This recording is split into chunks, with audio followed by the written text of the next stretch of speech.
খেলার মাঠটা পর্যন্ত আমরা উন্মুক্ত রাখতে পারলাম না, ওখানেও গিয়ে আমরা ঝাঁপাইয়ে পড়লাম।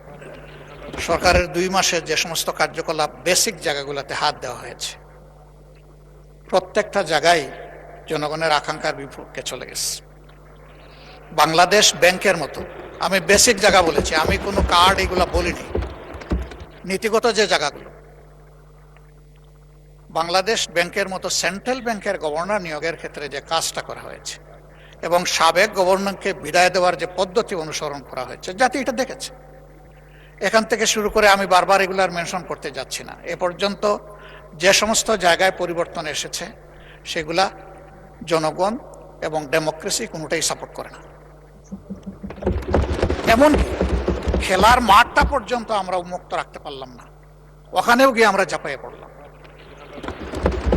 তাহলে যেটা মাননীয় মন্ত্রী বললেন যে যোগ্য লোকদেরকে যোগ্য জায়গায় না দিলে দেশ আগাবে কিভাবে, তো এইভাবে যদি যোগ্যতা সিলেকশন হয়, আমার প্রশ্ন, দেশ আগাবে কিভাবে?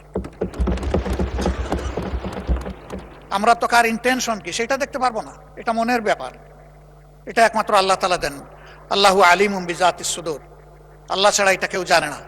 আমরা দেখব তার প্রকাশটাকে, বাস্তবায়নটাকে, কিভাবে এটা রিফ্লেক্ট করতেছে সমাজে। সেটা, এই রিফ্লেকশনে আমরা শঙ্কিত যে এইভাবে সব কিছুকে পলিটিসাইজ করলে, ক্ষেত্র বিশেষে গোষ্ঠী, পরিবার এগুলাকে প্রাধান্য দিয়ে আগাইলে এ দেশ তো আগাবে না।